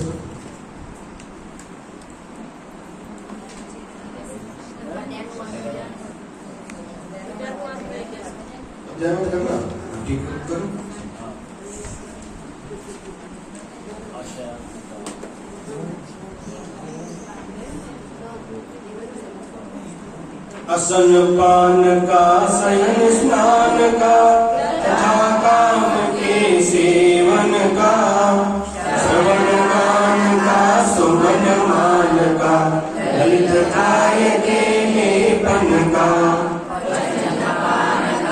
असन मान का शोभन भूषण धारण का गीत संगीत प्रीति का सर्वान का घटका में या दिन भर में या इसमें विश्वासर में या अक्षमासर तो एक अयन में पूर्ण संवत्सर में या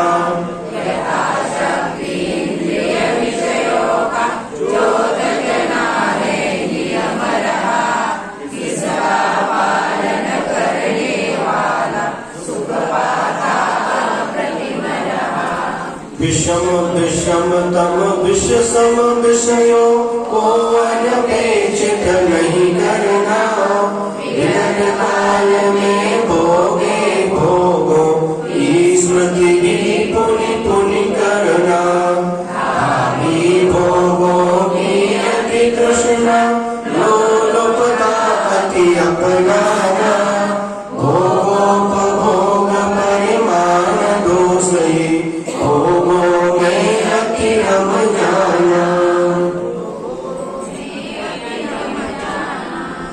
शिक्षाव्रत किसे कहते हैं? जिनसे मुनि बनने की या आर्यका बनने की शिक्षा प्राप्त होती है, उनका नाम शिक्षाव्रत है। तो ये कितनी होती है उनके भेद बताते हैं। देशावकाशकं वा सामयिकं प्रोषदोपवासो वा वैयावृत्त्यं शिक्षा व्रतानि चत्वारि शिष्टानि देशावकाशकं वा सामयिकं प्रोषदोपवासो वा वैयावृत्त्यं शिक्षा व्रतानि चत्वारि शिष्टानि देशावकाशकं वा सामयिकं प्रोषदोपवासो वा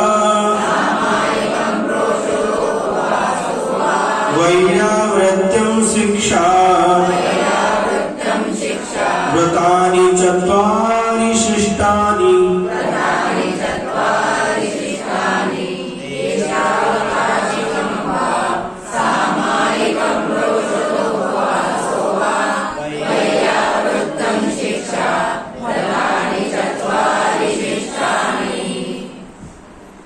शिक्षाव्रत के 4 भेद हैं। पहला नाम है देशावकाशिक, दूसरे का नाम है सामयिक, तीसरा है प्रोषदोपवास और चौथा है वैयावृत्य।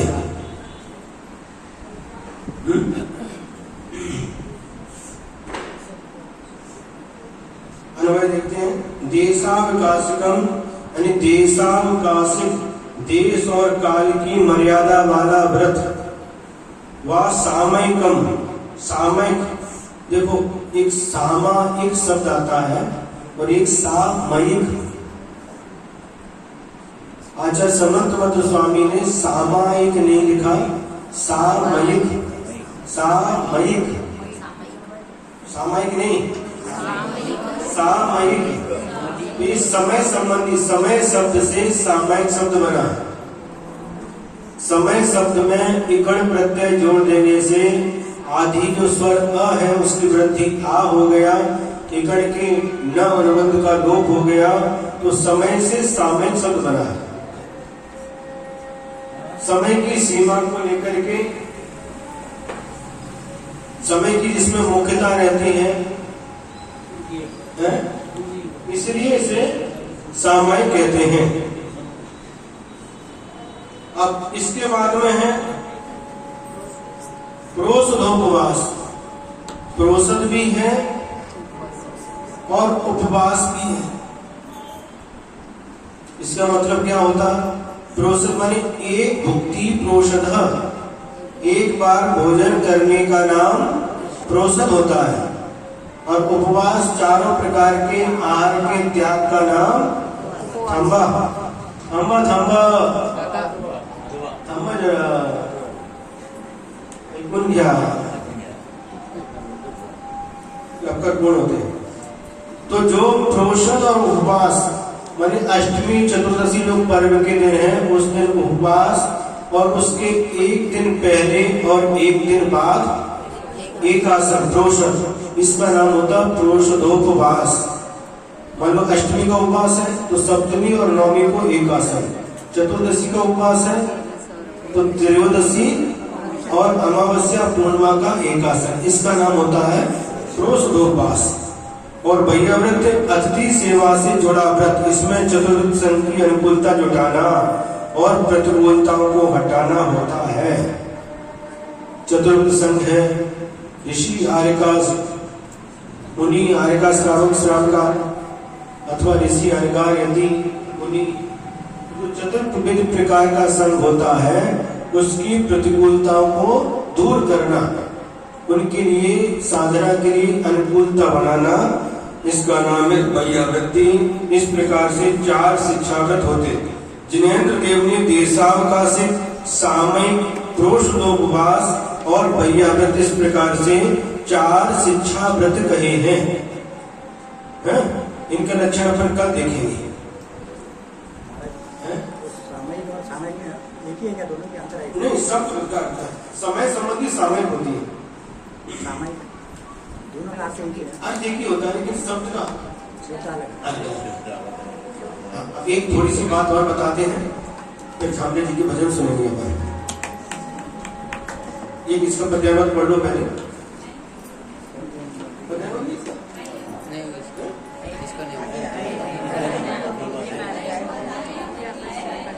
बहुत क्षेत्र की दशों दिशाओं में सीमा जीवन की,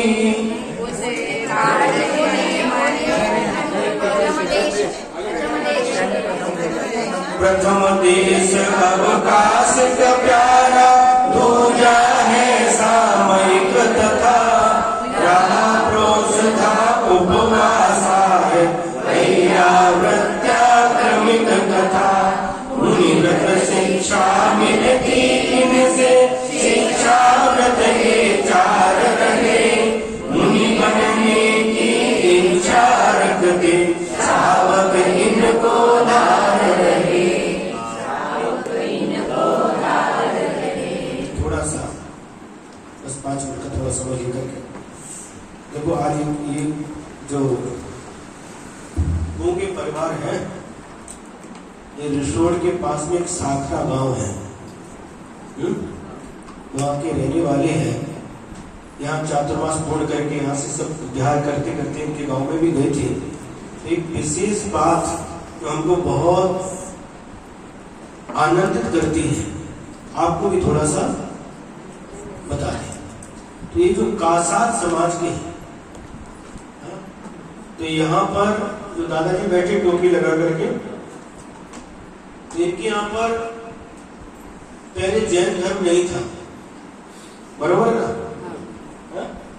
इनके घर में वैष्णव धर्म का पालन होता था, क्योंकि बहुत लोग जो कासार जैन है, मूल में तो जैन ही है। सुपार सागर महाराज जी के पास एक पुस्तक थी, जे जैन आहे के पूर्वज का, जे कासार आहे के पूर्वज जैनच होते, ऐसी पुस्तक का नाम है, जो कारंजा में मिली थी। तो यहाँ पर वैष्णव धर्म का पालन होता था, लेकिन जिनके साथ उनकी शादी हो गई वो अच्छी आई है उन्हीं, और उनके यहाँ पर पूरा जैन धर्म था। जैन धर्म के संस्कार थे। उनने आकर के क्या किया, यहाँ पर जिनके जिस घर में शादी हो गई उस घर में पूरा जैन धर्म ला करके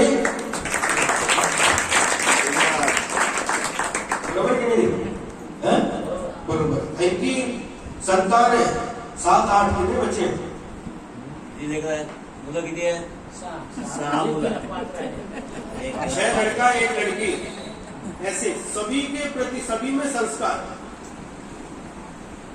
साधना में भी गई, रिसोर्ट में गई, सबके प्रति संस्कार. एक कहने का तात्पर्य है यदि कन्या संस्कारित आई, इसको कन्या को उभय कुल वर्धिनी कहते हैं. माने जिस कुल से आती है उसका नाम भी रोशन करती है और जहां जाती है उनका नाम भी रोशन करती है. इसलिए उभय कुल वर्धिनी. किसकी बेटी है तो पिताजी का नाम आता है, किसकी बहू है ससुर का नाम आता है, किसकी पत्नी है तो पति का नाम आता है. तो दोनों कुलों को वर्धित करती है. एक इतना बड़ा पुरुषार्थ, यदि मान लो इनके ऊपर भी बहुत सारे थे, सास सासरे कितने लोग थे, उनका प्रभाव उनके ऊपर पड़ता तो क्या होता, वो भी वैष्णव बन जाते. लेकिन इतनी दृढ़ रही, सबको पूरे परिवार को जैन बना दिया. जैन धर्म के संस्कार आज देखते हम, इनके नाते नातू है होते हैं, सब पूरे जैन धर्म के संस्कार सब आते हैं, सभी धर्म से जुड़े हुए हैं, संस्कारित है, हमेशा आते रहते हैं. एक बीड में है, औरंगाबाद में है, रिसोड में है, पूना में है, बहुत जगह है, सब धर्म से जुड़े हुए. बहुत अच्छी बात है. वहां रह के यहाँ पर आज तब भी ये लोग आए, इनके प्रयास से उनके अंदर भी इस प्रकार की भावना जागृत हो गई. ऐसा कार्य करना चाहिए. वर्तमान काल की चेतना रानी. वर्तमान काल की चेतना रानी, बहुत अच्छा. ऐसे ही कार्य करना चाहिए. गए उनके अनुसार ढलना नहीं. यदि आप धार्मिक है तो उनको धार्मिक बना करके छोड़ना. क्या मंत्र के लिए, अभिषेक पूजन के लिए, स्वाध्याय के लिए, दान के लिए प्रेरित करना, तभी आप धर्म पत्नी हो. हमने पहले कहा था कि नहीं, पत्नी को धर्म पत्नी क्यों कहते हैं? पत्नी के आगे तो धर्म लगाते हैं, लेकिन पति के आगे धर्म नहीं लगाते हैं. ये उदाहरण सामने आ गया.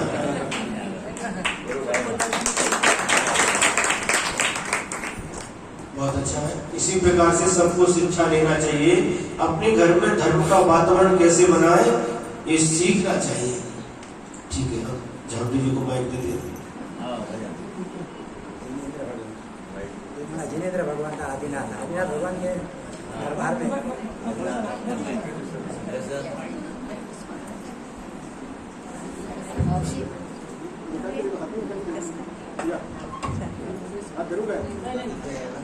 जय बोलो आदिनाथ भगवान की जय. जिनेंद्र भगवंता आदिनाथ हरिहंता, जिनेंद्र भगवंता आदिनाथ हरिहंता. वर्तिक बंधेन दीन संस्कार करतेन, वर्तिक बंधेन दीन संस्कार करतेन. मिथ्यात्ववित्तेन सम्यक दर्शन दर्शेन, मिथ्यात्ववित्तेन सम्यक दर्शन दर्शेन. मडीय उत्तेन मुनिगळ्याहार पट्टेन, मडीय उत्तेन मुनिगळ्याहार पट्टेन. ओ जिनेंद्र भगवंता आदिनाथ हरिहंता, जिनेंद्र भगवंता आदिनाथ हरिहंता. भक्तिक बंधेन दीन संस्कार करतेन, भक्तिक बंधेन दीन संस्कार करतेन. आरोपीय गण नित्य तपन माडेन, आरोपीय गण नित्य तपन माडेन. मोरू रत्न गणा दर्शे मुक्ति होदेन, मोरू दर्श गणा मुक्ति न होदेन. ओ जिनेंद्र भगवंता आदिनाथ हरिहंता, जिनेंद्र भगवंता आदिनाथ हरिहंता. भक्तिक बंधेन दीन देना दीन संस्कार कर देना स्वाध्याय ಮಾಡ್ತೇನ ಸತ್ಯ ಇಂದ ನೋಡ್ತೇನ ಸ್ವಾಧ್ಯಾಯ ಮಾಡ್ತೇನ ಸತ್ಯ ಇಂದ ನೋಡ್ತೇನ ಧರ್ಮ ಬರ್ತೇನ ನೀತಿಯಿಂದ ನೋಡ್ತೇನ ಧರ್ಮ ಬರ್ತೇನ ನೀತಿಯಿಂದ ನೋಡ್ತೇನ ಓ ವಿನೇಂದ್ರ ಭಗವಂತ ಆದಿನಾಥ ಹರಿಹಂತ ವಿನೇಂದ್ರ ಭಗವಂತ ಆದಿನಾಥ ಹರಿಹಂತ ಭಕ್ತಿಗ ಬಂಧೇನ ಕಲಿತೇನ ಭಕ್ತಿಗ ಬಂಧೇನ ಗೀತ ಸಂಸ್ಕಾರ ಕಲಿತೇನ ಸ್ವಾಧ್ಯಾಯ ಮಾಡ್ತೇನ ಸತ್ಯ ಇಂದ ನೋಡ್ತೇನ ಸ್ವಾಧ್ಯಾಯ ಮಾಡ್ತೇನ ಸತ್ಯ ಇಂದ ನೋಡ್ತೇನ ಧರ್ಮಕ ಬರ್ತೇನ ನೀತಿಯಿಂದ ನೋಡ್ತೇನ ಧರ್ಮಕ ಬರ್ತೇನ ನೀತಿಯಿಂದ ನೋಡ್ತೇನ ಓ ವಿನೇಂದ್ರ ಭಗವಂತ ಆದಿನಾಥ ಹರಿಹಂತ ವಿನೇಂದ್ರ ಭಗವಂತ ಆದಿನಾಥ ಹರಿಹಂತ ಭಕ್ತಿಗ ಬಂಧೇನ ದೀನ ಸಂಸ್ಕಾರ ಕಲಿತೇನ ಭಕ್ತಿಗ ಬಂಧೇನ ದೀನ ಸಂಸ್ಕಾರ ಕಲಿತೇನ ತಂಗಿ ಅಷ್ಟಕ ಮಾಡೇನ ಅಷ್ಟಕ ಮಾಡ್ತೇನ ಅಷ್ಟ ಕಲ್ಮ ಕಲಿತೇನ ಅಷ್ಟಕ ಮಾಡ್ತೇನ ಅಷ್ಟ ಕರ್ಮ ಕಲಿತೇನ ಉಪವಾಸ ಮಾಡ್ತೇನ ಆತ್ಮಾನಿಂದ ನೋಡ್ತೇನ ಉಪವಾಸ ಮಾಡ್ತೇನ ಆತ್ಮಾನಂದ ನೋಡ್ತೇನ ಓ ವಿನೇಂದ್ರ ಭಗವಂತ ಆದಿನಾಥ ಹರಿಹಂತ ವಿನೇಂದ್ರ ಭಗವಂತ ಆದಿನಾಥ ಹರಿಹಂತ ಭಕ್ತಿಗ ಬಂಧೇನ ದೀನ ಸಂಸ್ಕಾರ ಕಲಿತೇನ ಭಕ್ತಿಗ ಬಂಧೇನ दीन संस्कार कर देना। जय बोलो आदिनाथ भगवान की जय। जय बोलो परम सत्य अभिनंदन शर्मा निरान की जय। जयकारा गुरुदेव का। बहुत सुंदर। जय बोलो नेमिनाथ भगवान की जय। नेमदी की बारात कितनी बड़ी, देखने को जूनागढ़ की भीड़ उमड़ी। राजुल की झरोके में कब से खड़ी, दुल्हन पे नजर दूल्हे राजा की पड़ी। बच्चों की पुकार प्रभु कानों में पड़ी, तोरण से फिर बारात आगे न बढ़ी। नेमदी की बारात कितनी बड़ी, सारथी से पूछा पछुआते हैं क्यों, चिड़ियन यहाँ आए हैं क्यों। सारथी से पूछा पछुआते हैं क्यों, चिड़ियन यहाँ आए हैं क्यों। सारथी बोला पशु कट जाएगा, मांसाहारियों को खिलाया जाएगा। मीरत से कूद पड़े सही खड़ी, देखने को जूनागढ़ की भीड़ उमड़ी। नेमदी की बारात कितनी बड़ी, देखने को जूनागढ़ की भीड़ उमड़ी। नेमदी की बारात कितनी बड़ी, आभूषण दुल्हन ने सभी फेंक दिए। गिरनार चढ़ने को चल ही दिए, आभूषण दुल्हन सभी फेंक दिए। गिरनार चढ़ने को चल ही दिए। राजुल देवी से पूछे जाते हो क्यों, नौ भव की पीठ ठुकराते हो क्यों। राजुल ने लगाई असवन की सखियों की भीड़ उनके संग उमड़ी, नेम जी की बारात कितनी बड़ी, देखने को जूनागढ़ की भीड़ उमड़ी, नेम जी की बारात कितनी बड़ी। गिरनार पर्वत पर चढ़ ही गए, काके नित्य मुनि बन ही गए, गिरनार पर्वत पर चढ़ ही गए, काके नित्य मुनि बन ही गए। ऊपर ही ध्यान लगाएंगे हम, पंचम गति प्राप्त कर पाएंगे हम, कट जाएगी ये कर्मन की कड़ी, प्रभु जी को सुनने वहाँ भीड़ उमड़ी, नेम जी की बारात कितनी बड़ी, देखने को जूनागढ़ की भीड़ उमड़ी, नेम जी की बारात कितनी बड़ी। चारों ही गतियों में चलते रहे, काल अनंत निगोद में रहे, चारों ही गतियों में चलते रहे, काल अनंत निगोद में रहे। अनंत गुण संयम से मिल जाएगा, नर भव सफल यही पाएगा।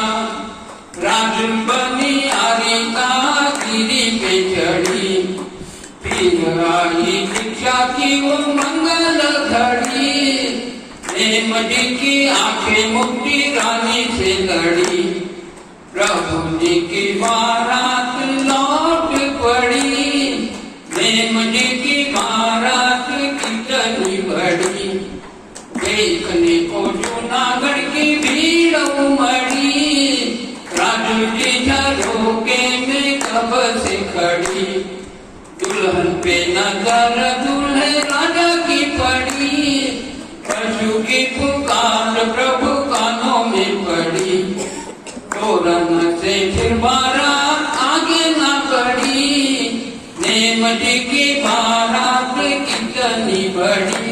जय बोलो नेमिनाथ भगवान की, जय बोलो अभिनंदन नाथ भगवान की, जय बोलो अभिनंदन सागर मुनि महाराज की, जयकारा गुरुदेव का, जयकारा गुरुदेव का।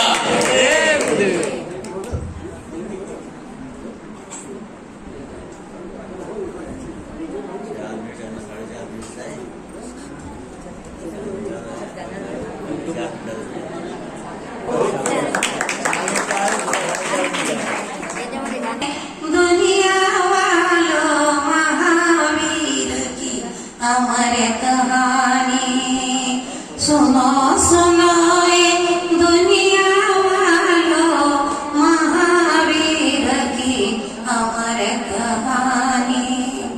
30 वर्ष का त्रिशलानंदन सम्मति घर से निकला, 30 वर्ष का त्रिशलानंदन सम्मति घर से निकला।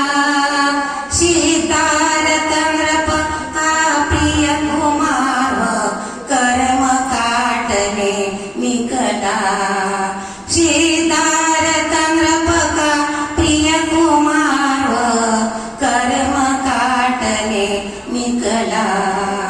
सुनो सुनो ये दुनिया वालों महावीर की अमर कहानी, सुनो सुनो ये दुनिया वालों महावीर की अमर कहानी। घोर तपस्या करके उसने 12 वर्ष बिताए, घोर तपस्या करके उसने 12 वर्ष बिताए। कर्म काट के केवल पाया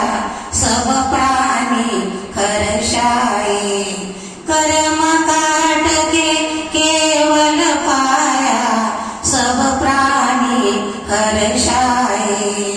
सुनो सुनो ये दुनिया वालों, महावीर की अमर कहानी। सुनो सुनो ये दुनिया वालों, महावीर की अमर कहानी। यज्ञों में नर पशु मरते थे, आकर शीघ्र बचाए। यज्ञों में नर पशु मरते थे, आकर शीघ्र बचाए। मोहनिंद से जगा जगा कर सम्यक ज्ञान कराए। मोहनिंद से जगा जगा कर सम्यक ज्ञान कराए। सुनो सुनो ये दुनिया वालों, महावीर की अमर कहानी। सुनो सुनो ये दुनिया वालों, महावीर की अमर कहानी। बापू ने भी शिक्षा ले कुछ देश मुक्त करवाया। बापू ने भी शिक्षा ले कुछ देश मुक्त करवाया। चला गया जो वीर मार्ग से, लौटन जग में आया। चला गया जो वीर मार्ग से, लौटन जग में आया। सुनो सुनो ये दुनिया वालों, महावीर की अमर कहानी। सुनो सुनो ये दुनिया वालों, महावीर की अमर कहानी। जय बोलो महावीर भगवान की जय। अभिनंदन सागर मुनि महाराज की जय। आज के आनंद दीन की जय। अहिंसा परमो धर्म की जय। जयकारा गुरुदेव का, जय जय गुरुदेव। जयकारा गुरुदेव का, जय जय गुरुदेव। नमस्ते महाराज, नमस्ते।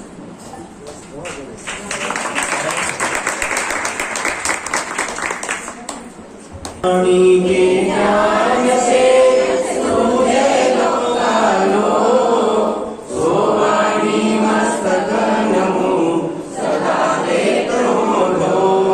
यदर्थमात्रा पदवाक्यहीनं मया प्रमादात् यत्किञ्चनोक्तं, तन्मे च विद्वो विदधातु देवी सरस्वती केवलबोधितब्धिं। बोधि समाधि प्रज्ञान शुद्धि, साधनोपलब्धि सर्वसौख्य सिद्धि। चिन्तामणि चिन्तितवस्तुराणि, तामन्यमानस्य ममास्तु देवी। तामन्यमानस्य ममास्तु देवी। द्वादशां जिनवाणी माता की जय। परम पूज्य आचार्य गुरुदेव श्री विद्यासागर जी महाराज की जय। जय बोलो अभिनंदन सागर महामुनि महाराज की जय। आज के आनंद की जय। जयकारा गुरुदेव का, जय जय गुरुदेव।